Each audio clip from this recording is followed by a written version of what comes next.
আসসালামু আলাইকুম এভরিওয়ান, কেমন আছেন সবাই? আশা করছি সবাই অনেক বেশি ভালো আছেন, সুস্থ আছেন। আজকে আমি দুর্দান্ত স্বাদের আলু পটল দিয়ে ডিমের নতুন একটা রেসিপি নিয়ে চলে এসেছি।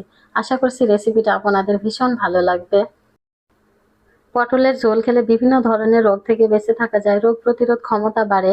এই রেসিপিটা গরমে আমাদের জন্য ভীষণ উপকারী। গরম ভাতের সাথে এই রেসিপি থাকলে আর কোনো কিছু দরকার পড়বে না। অবশ্যই আপনারা বাসায় একবার হলেও এই রেসিপিটা বানিয়ে খেয়ে তারপর আমায় কমেন্ট করে জানিয়েন কেমন হলো রেসিপিটা। আর দেরি না করে চলে যাচ্ছি মূল রেসিপিতে। আমি এখানে 4টা পটল নিয়েছি আর একটা আলু নিয়েছি বড় সাইজের।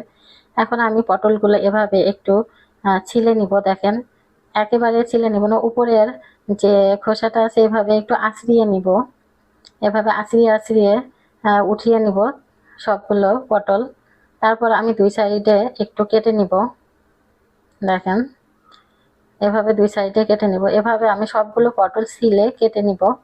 আর দেখেন, সবগুলো পটল ছিলে কেটে নিয়েছি দুই সাইডে। এখন আমি আলুটা ছিলে নিব। আলুটা ছিলে এখন আমি আলু পটল সবগুলো খুব ভালোভাবে ধুয়ে পরিষ্কার করে নিব।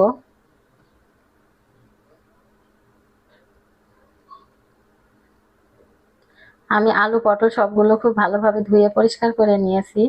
এখন আমি এগুলো কেটে নিব রান্নার জন্য। দেখেন, আমি পটলগুলো এভাবে মাঝখান দিয়ে চিড়ে নিব। তারপর আহ, এভাবে আমি একটু ব্যাকা করে কেটে নিব। দেখেন, এরকম ভাবে আমি কেটে নিব। আপনারা দেখে অবশ্য বুঝতে পারছেন। এভাবে আমি সবগুলো পটল কেটে নিব। দেখেন, ঠিক এরকম ভাবে সবগুলো কেটে নিব।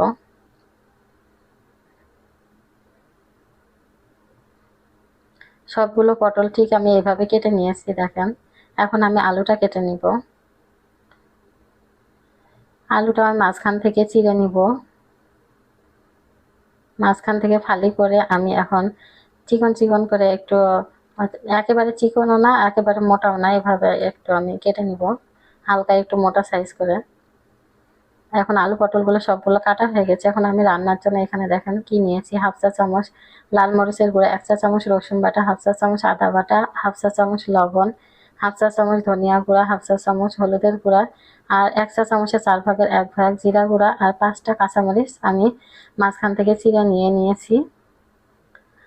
আর যা কিছু লাগবে আমি রান্নার সময় দেখিয়ে দিব। এখানে আমি 3টা ডিম সিদ্ধ করে মাঝখান থেকে চিড়ে নিয়েছি। এখন আমি রান্নার জন্য চুলার উপর একটা পাত্র বসিয়ে দিয়েছি। আর পাত্রটা খুব ভালোভাবে গরম হয়ে গেলে এখানে আমি সরিষার তেল দিয়ে দিলাম।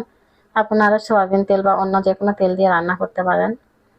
আমি সরিষার তেলটা দেওয়ার পর তেলটা একটু ভালোভাবে গরম হয়ে গেলে আমি চুলাটা লোতে দিয়ে দিয়েছি, মানে সর্বনিম্ন তাপমাত্রায় দিয়েছি। তারপর আমি এখানে 1 চিমটি লবণ আর 1 চিমটি পরিমাণে হলুদ দিয়ে দিলাম, হলুদের গুঁড়া।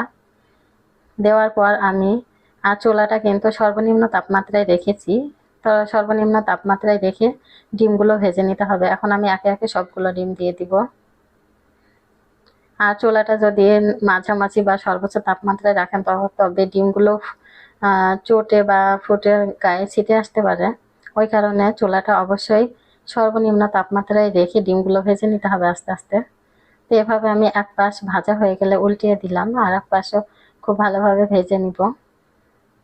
দেখেন, আমি দুই পাশে খুব ভালোভাবে ভেজে নিয়েছি। এখন আমি ডিমগুলো উঠিয়ে রাখবো। সব ডিমগুলো আমি উঠিয়ে নিব এখন। দেখেন, সব ডিমগুলো ভাজা হয়ে গেছে খুব ভালোভাবে। এখন আমি যে তেলটা আছে এই তেলের ভিতরেই আমি আরো একটু লবণ দিয়ে দিলাম, সামান্য পরিমাণ লবণ আর হলুদ দিয়ে দিলাম সামান্য পরিমাণে, দিয়ে একটু নেড়ে চেড়ে নিলাম। তারপর আমি যে পটলগুলো কেটে রেখেছিলাম পটলগুলো দিয়ে দিলাম। এখন আমি পটলগুলো দিয়ে একটু নেড়ে চেড়ে ভেজে নিব।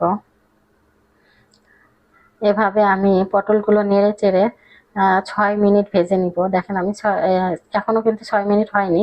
পটলগুলো দেওয়ার পর একটু নাড়াচাড়া করে 2-1 মিনিট পর দেখেন পটলগুলো সব তেল টেনে নিয়েছে, সেটা দেখানোর জন্য আপনাদের করলাম, দেখাইলাম। তো তারপর আমি পটলগুলো আর একটু ভালোভাবে ভেজে নিয়েছি। এভাবে আমি 6 মিনিট ভেজে নিয়েছি পটলগুলো। তারপর আমি আলুগুলো দিয়ে দিলাম। আলুগুলো দিয়ে আমি আরো 6 মিনিট ভেজে নিব। আলু পটল এবার আমি খুব ভালোভাবে ভেজে নিব, একেবারে একটু ভাজা ভাজা করে নিব। এভাবেই কিন্তু আলু পটলগুলো অর্ধেকটা সিদ্ধ হয়ে যাবে ভাজতে ভাজতে। দেখেন, আলু পটলগুলো আমি খুব ভালোভাবে ভেজে নিয়েছি। এখন আমি আলু পটলগুলো উঠিয়ে রাখবো। আর আমি কড়াইতে অল্প পরিমাণে আবার সরিষার তেল দিয়ে দিলাম। আর তেলটা একটু ভালোভাবে গরম হয়ে গেলে আমি এখানে পেঁয়াজ কুচি দিয়ে দিব। 2টা বড় সাইজের পেঁয়াজ আমি কুচি করে নিয়েছিলাম, দিয়ে দিলাম। আর এটা সরিষার তেল, ওই কারণে গরম হয়ে গেলে তেলটা এভাবে ফেনা উঠে আসছে সরিষার তেলের জন্য। সয়াবিন তেল হলে এইভাবে কিন্তু ফেনাটা উঠতো না। তো আমি পেঁয়াজগুলো দিয়ে একটু নেড়ে চেড়ে আমি ভালোভাবে ভেজে নিব। দেখেন একটু লাল লাল করে ভেজে নিয়েছি, হালকা একটু লাল লাল করে ভেজে নিতে হবে। তারপর আমি যে আদা রসুনটা রাখছিলাম, আদা রসুনটা আগে দিয়ে দিলাম। আদা রসুনটা দিয়ে একটু নেড়ে চেড়ে আমি আদা রসুনটা প্রথমে একটু ভাজা ভাজা করে ভেজে নিয়েছি, দেখেন, যাতে আদা রসুনের কোনো গন্ধ না থাকে। তারপর আমি যে গুঁড়া মশলা মরিচ রেখেছিলাম সবগুলো দিয়ে দিলাম এখানে। এখন সবগুলো মশলা দিয়ে আমি 2-1 সেকেন্ড নাড়াচাড়া করে আমি এখানে পানি দিয়ে দিব। খুব বেশিক্ষণ নাড়াচাড়া করা যাবে না, তাহলে শুকনা মশলাগুলো পুড়ে যাবে, তখন গন্ধ হয়ে যাবে বা তিতা লাগবে খেতে তরকারিটা। ওই জন্য 2-1 সেকেন্ড নেড়েই পানি দিয়ে দিতে হবে। দেখেন আমি এখানে অল্প পরিমাণে পানি দিয়ে দিলাম। আর পানিটা দেওয়ার পর মশলাটা একটু ভালোভাবে নেড়ে চেড়ে নিব। মশলাটা একটু ভালোভাবে নেড়ে চেড়ে নিয়ে একটু ফুটে উঠলে 2 মিনিট আমি ফুটিয়ে নিয়েছি। তারপর আমি এখানে আলু পটলটা দিয়ে দিলাম। আলু পটলটা দিয়ে আমি খুব ভালোভাবে নেড়ে চেড়ে নিব মশলার সাথে। মশলার যে পানিটা দিয়েছি সেটার সাথে খুব ভালোভাবে নেড়ে চেড়ে এখন আমি আলু পটলগুলো ঢাকনা দিয়ে ঢেকে দিব। ঢাকনা দিয়ে ঢেকে মশলার জন্য যে পানিটা দিয়েছি পানিটা শুকিয়ে আসা পর্যন্ত আমি রান্না করে নিব, কষিয়ে নিব। আর অফ ক্যামেরায় আমি 2-1 বার নেড়ে নিয়েছি যাতে নিচে লেগে না যায়। নিচে লেগে গেলে তখন তিতা হয়ে যাবে আর খেতে ভালো লাগবে না। তো এভাবে আমি খুব ভালোভাবে একেবারে কষিয়ে নিয়েছি। দেখেন কোনো পরিমাণে পানি নেই, তেলটা উঠে এসেছে, কষানো হয়ে গেছে। এখন আমি সিদ্ধর জন্য একেবারে পানি দিয়ে দিব।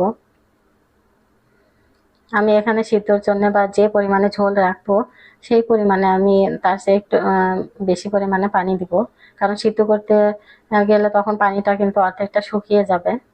তো আমি আমার পরিমাণ মতো পানি দিয়ে দিলাম এখানে। এখন আমি একটু নেড়ে চেড়ে ঢাকনা দিয়ে ঢেকে দিব। আর এভাবে ঢাকনা দিয়ে ঢেকে আমি সিদ্ধ হয়ে আসা পর্যন্ত রান্না করে নিব ঢাকনা দিয়ে ঢেকে। দেখেন আর আমি ঢাকনা দিয়ে ঢেকে এভাবে দেখেন রান্নাটা করে নিয়েছি। আর অফ ক্যামেরায় আমি কয়েকবার নেড়ে নিয়েছি যাতে নিচে লেগে না যায়। এভাবে কিন্তু আমার রান্নাটা হয়ে গেছে প্রায় শেষের দিকে। দেখেন আলু পটলগুলো খুব ভালোভাবে সিদ্ধ হয়ে গেছে। আর আমি এই পরিমাণে ঝোল রাখবো সেই পরিমাণ আছে। এখন আপনারা লবণটা একটু চেখে দেখবেন ঠিক আছে কিনা, যদি লবণ কম থাকে তো দিয়ে দিতে পারেন। তারপর কিন্তু পরে আবার নাড়া যাবে না ডিমগুলো দেওয়ার পর।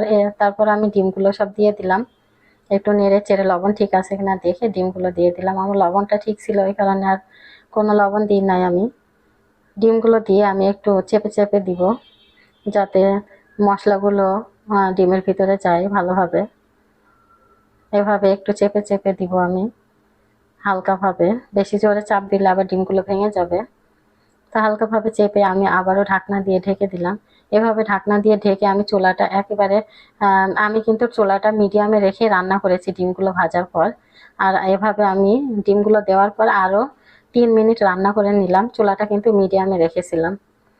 3 মিনিট রান্না করেছি আর রান্নাটা কিন্তু আমার হয়ে গেছে। দেখেন খুব সুন্দরভাবে রান্নাটা হয়ে গেছে। আর ঝোলটা মাখো মাখো আছে, খুব বেশি আমি ঝোল করবো না আর খুব বেশি কম একেবারে শুকিয়ে ফেলবো না। আর এখন আমি ভাজা জিরা গুঁড়া দিয়ে দিলাম, 1/2 চা চামচের একটু কম পরিমাণে ভাজা জিরা গুঁড়া ছিটিয়ে দিলাম।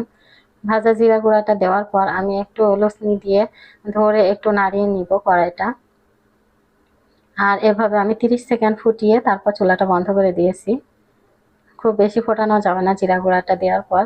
আর রান্নাটাও আমার একেবারে কমপ্লিট হয়ে গেছে। দেখেন আমি এখন উঠিয়ে নিচ্ছি। আপনারা চাইলে কিন্তু এভাবে রান্না করে নিতে পারেন, ভীষণ মজা লাগে খেতে। আর গরম ভাতের সাথে এরকম একটা রেসিপি থাকলে আর কোনো কিছুই কিন্তু দরকার পড়বে না। এই একটা রেসিপি দিয়ে কিন্তু আপনারা এক থালা ভাত নিমিষেই খেয়ে নিতে পারবেন। এই ছিল আজকে আমার ভিডিও। আপনাদের কাছে কেমন লেগেছে প্লিজ কমেন্টস করে জানাবেন। আর যদি ভিডিওটি ভালো লেগে থাকে প্লিজ একটা লাইক দিয়ে চ্যানেলটি সাবস্ক্রাইব করে পাশে থাকবেন। আর যদি ভালো লেগে থাকে প্লিজ আমার ভিডিওটি শেয়ার করে দিবেন। সবাই ভালো থাকবেন, সুস্থ থাকবেন। আল্লাহ হাফেজ। আসসালামু আলাইকুম ওয়া রাহমাতুল্লাহ।